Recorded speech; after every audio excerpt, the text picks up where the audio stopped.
Rain poured over the busy streets of Lagos that morning, splashing against puddles as Tari Mensah ran through the crowd with her little umbrella barely holding up. She was late again. Between getting her 6-year-old son, Emeka, ready for school, cooking breakfast and catching 2 buses, mornings always felt like a race she could never win. Her job as a receptionist at DuPont Holdings paid just enough to keep the lights on, but one mistake could cost her everything. As she hurried across the street, she suddenly heard the screech of tires and a loud crash. A man had been hit by a reckless driver. People gasped and moved on, but Tari froze for only a second before running toward him. He was bleeding and trying to sit up. "Don't move, sir," she said, kneeling beside him. Her hands trembled as she called for an ambulance. Rain drenched her hair and clothes, but she stayed, covering him with her small umbrella.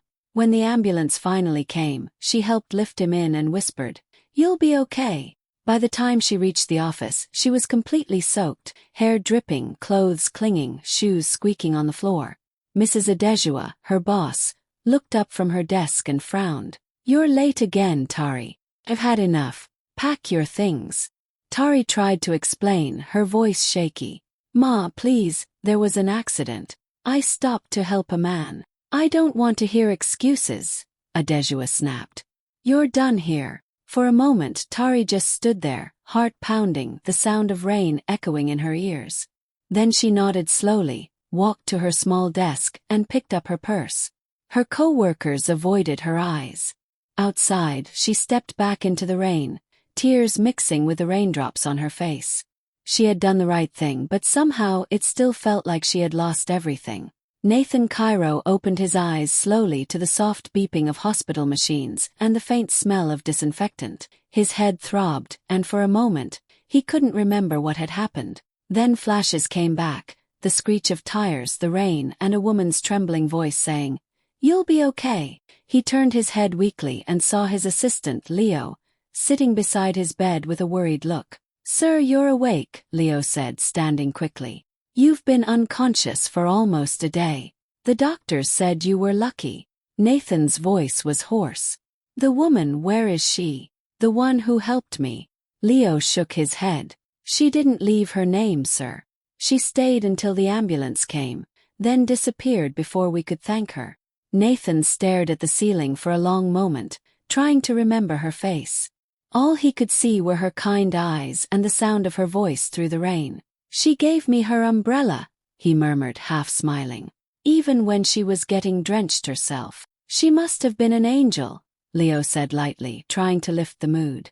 Nathan turned his head, his tone soft but certain. "No, Leo. She was real. And I'm going to find her." Leo sighed. "Sir, you've got your big debut at DuPont Holdings this week. The board is waiting and—" Nathan cut him off with a calm smile. "I'm aware. But finding her is part of it." Leo frowned. "Part of what?" Nathan's smile deepened. "Part of why I'm still here." What no one outside that hospital room knew was that Nathan Cairo wasn't just another injured stranger. He was the new billionaire CEO of DuPont Holdings, the very company where that kind-hearted woman had just been fired. Later that night, as rain tapped softly against the hospital window, Nathan looked out at the city lights of Lagos, thinking about her.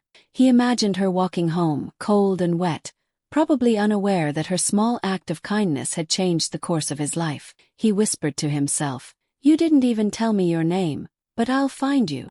Somewhere across town, Tari sat by a flickering candle, drying her son's school uniform and wondering how everything had gone wrong so fast, unaware that the man she had saved was already searching for her, and that their lives were about to collide again in ways she could never imagine. Days turned into weeks, and Tari's world started to crumble quietly around her. Every morning, she woke up before sunrise, made Emeka's breakfast, and sent him off to school with a smile that didn't reach her eyes. Then she would spend the rest of the day walking through the crowded streets of Lagos, knocking on office doors, handing out her CV, and praying anyone would give her a chance. But the same words followed her everywhere. "Sorry, position already filled." Her savings were running out fast. The landlord had already knocked twice, reminding her that rent was due. Tari nodded politely each time, pretending she'd take care of it soon. But the truth was, her wallet was empty. One evening, when she flipped the light switch and nothing happened, Emika's small voice broke the silence. "Mommy, why's it dark?" Tari forced a smile. "Oh, the power's just being funny again, sweetheart. It'll come back soon." She lit a small candle and sat beside him while he did his homework. The flickering light made his face glow, and she thought, I can't let him see me break. Later that night, when Emika fell asleep, Tari sat on the floor staring at the rent notice pinned to the wall. She whispered to herself, "Just one good thing, Lord. Just one break." But all she heard was the hum of distant traffic and her own heartbeat. The next day, as she carried a bag of resumes, her elderly neighbor, Mama Yuzo, called out from her porch. "Tari, my daughter, come here." She handed her a warm plate of jollof rice and fried plantains. "You've been walking too much. Eat something." Tari's eyes filled with tears. "Mama, you don't have to." "Hush," Mama Yuzo said firmly. "You did a good thing helping that man. God saw you. It might take time, but blessings don't miss their address." Tari gave a weak laugh, shaking her head. "Then God better hurry. My rent is faster than his blessings." Mama Yuzo chuckled softly and patted her hand. "Faith doesn't work on your schedule, my child. Just keep your heart clean." That night, Tari lay awake beside Emika, listening to the rain hitting their leaky roof. She thought about the man she had helped, wondering if he was okay, if he even remembered her. Her life felt like a storm that wouldn't end, but she still got up every morning, combed her hair and tried again. Because for Emika, she couldn't give up. Even when no one saw her strength, even when the city moved on without noticing, Tari kept fighting quietly, not realizing that somewhere across Lagos, the very man she'd saved was searching for her, and her storm was about to lead her straight into a sunrise she never expected. The next week, the whole building of DuPont Holdings was buzzing like a hive. Rumors had been spreading for days. The new CEO was finally coming. Employees were polishing desks, fixing ties, and pretending to look busy while sneaking glances at the elevator every few seconds. Even the air smelled different, expensive perfume and nervous sweat mixed together. Mrs. Adejua was the most excited of all. She had spent the morning rehearsing her greeting in front of the mirror and telling everyone, "This is a big day. Make a good impression, people." She had no idea that the man she fired just days ago, the kind stranger Tari helped in the rain, was the very person stepping into that elevator. When the doors slid open, a tall man in a charcoal suit walked out. His right wrist was wrapped in a sleek black brace, but his presence filled the room with quiet power. Nathan Cairo moved with the confidence of someone who didn't need to prove anything. The board members clapped politely, cameras flashed, and whispers ran through the hall. "Welcome, Mr. Cairo," Adejua said brightly, her smile stretched too wide. "We are honored to have you lead us." Nathan shook her hand politely, his expression unreadable. "Thank you, Mrs. Adejua. I'm looking forward to seeing how this company really runs." The team gathered inside the large glass-walled boardroom, where coffee cups steamed and presentation slides waited on screen. Nathan stood at the head of the table, hands resting lightly on the surface. For a moment, he simply looked around the room, the faces, the nervous smiles, the people who thought they knew what today was about. "Good morning," he began calmly. "As you all know, I'm Nathan Cairo, and I'll be overseeing major changes here at DuPont. But before we talk about business, I need to address something more important." The room went silent. Chairs creaked. Someone dropped a pen. Nathan's voice softened. "Last week I was in an accident. I could have died that day, but a woman stopped to help me. She gave me her umbrella, called for help, and stayed in the rain until I was safe. She didn't ask for anything, not even my name." He paused, looking out the window for a moment, remembering her trembling hands and kind eyes. "Before we move forward as a company, I need to find that woman, because she reminded me that real strength doesn't come from money or titles. It comes from compassion." The board members exchanged confused glances. Murmurs rippled through the room. "Who is she?" someone whispered. Mrs. Adejua forced a smile. "That's very touching, sir. I'm sure she's out there somewhere." Nathan nodded slowly, his eyes sharp. "Yes," he said quietly. And something tells me she's closer than any of us think. The room went still. No one knew what he meant. But deep down, Adejua felt a strange chill run through her spine, as if the past week's cruel decision was about to come back to light in the most unexpected way. By the end of the week, Tari had grown desperate. She had gone from office to office, begging for any kind of work. Receptionist, cleaner, clerk, it didn't matter anymore. Her rent deadline was only days away, and Emika's school had already sent a reminder about unpaid fees. She sat on her small bed late one night, staring at her worn-out shoes, whispering to herself, "Tomorrow something has to change." The next morning, she saw a job posting for a janitor position at a nearby branch of DuPont Holdings. Her heart ached at the name, the same company that fired her. But she swallowed her pride. "Work is work," she told herself. "As long as I can feed my boy." She wore her cleanest blouse, brushed her hair neatly, and arrived early. The HR office was small, with a flickering fluorescent light and a few other applicants waiting. When her turn came, she stepped in nervously, clutching her folder. The interviewer, a young man in glasses, smiled politely. "Miss Tari Mensah, right? Tell us about yourself." Tari nodded quickly. "Yes, sir. I used to work at the main DuPont office as a receptionist. I'm just looking for a fresh start." Her voice cracked slightly, but she kept her head high. As she spoke, a soft echo of footsteps passed by the open door. The HR team straightened. It was the CEO, Nathan Cairo, making his usual rounds.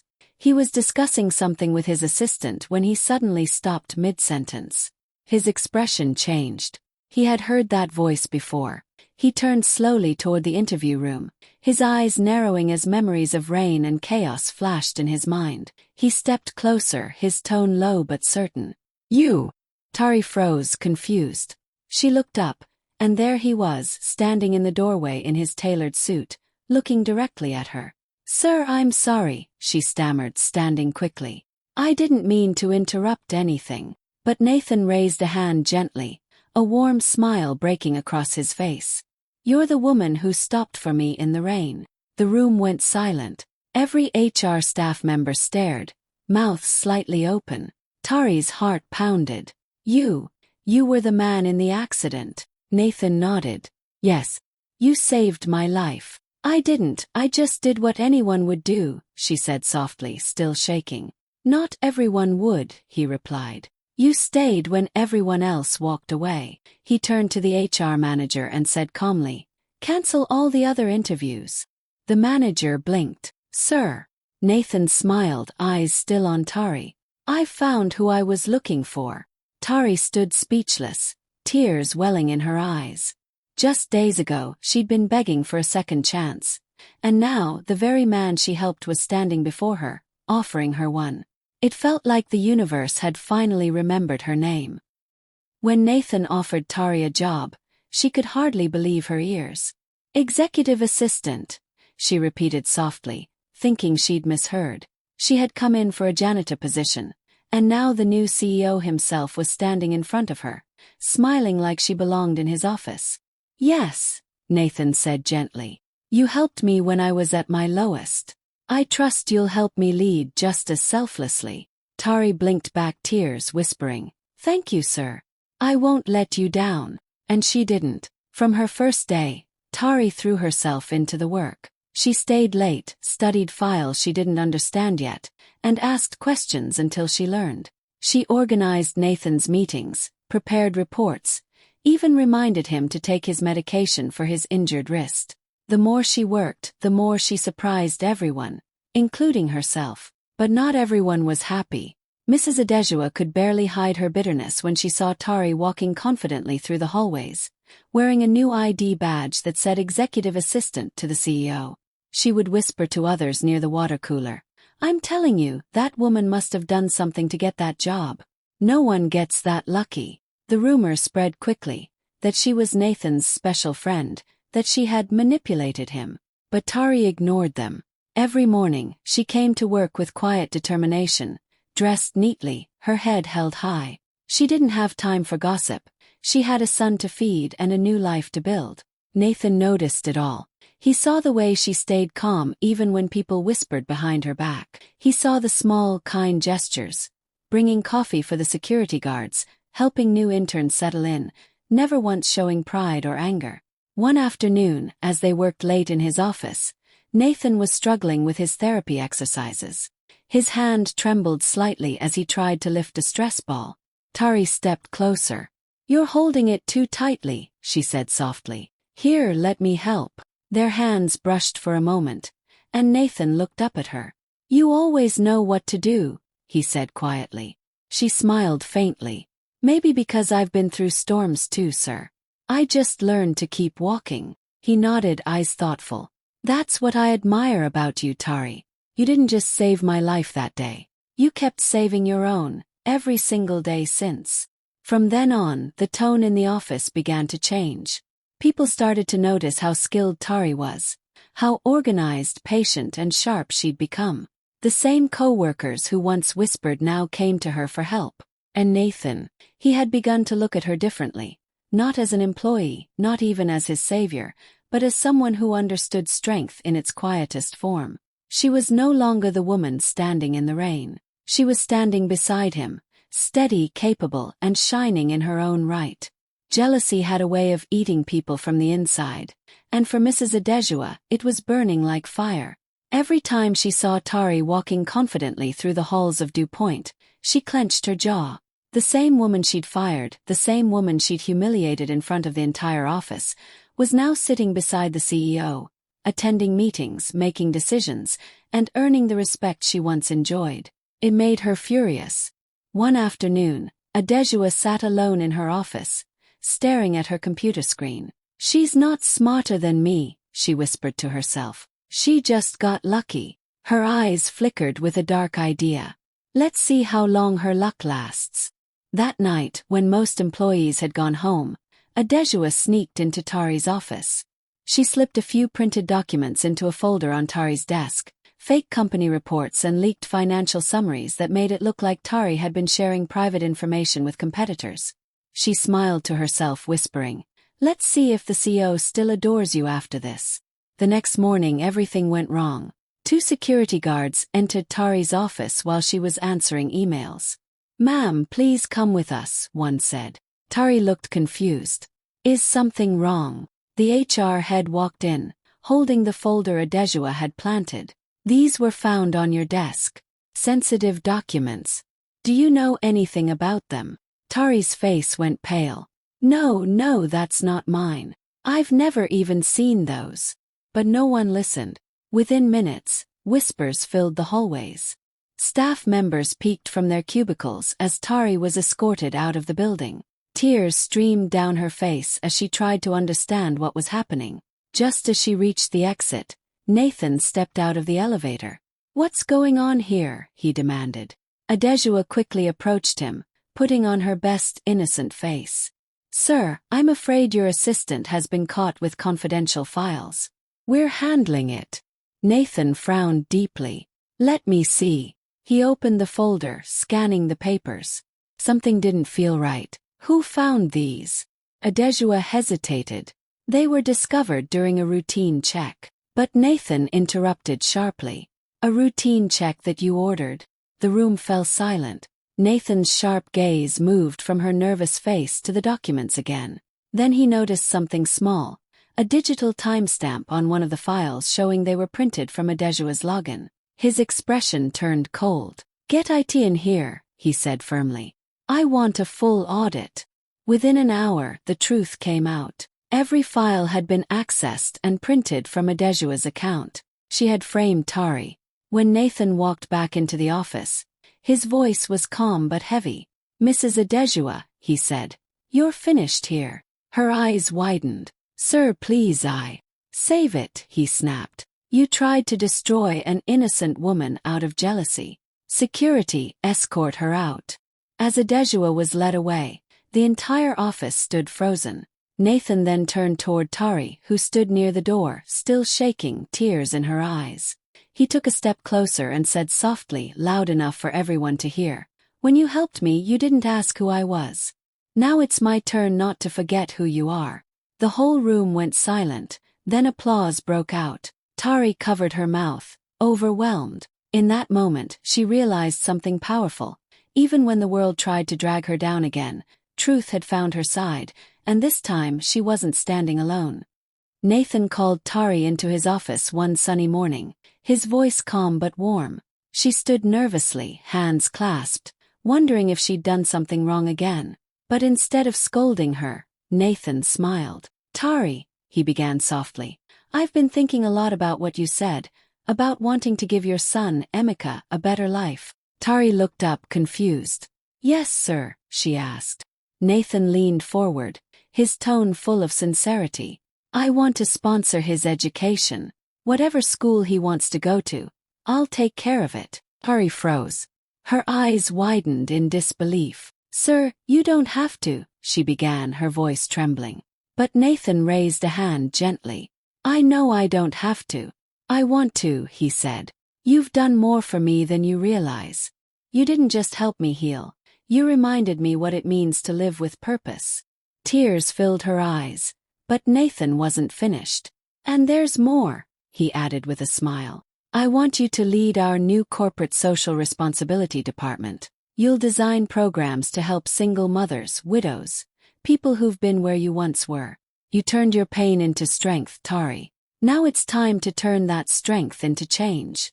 For a moment Tari couldn't speak. Her heart raced, her mind spinning. Her whole life had been about survival, waking up before dawn to clean, skipping meals so Emeka could eat, praying for one small miracle.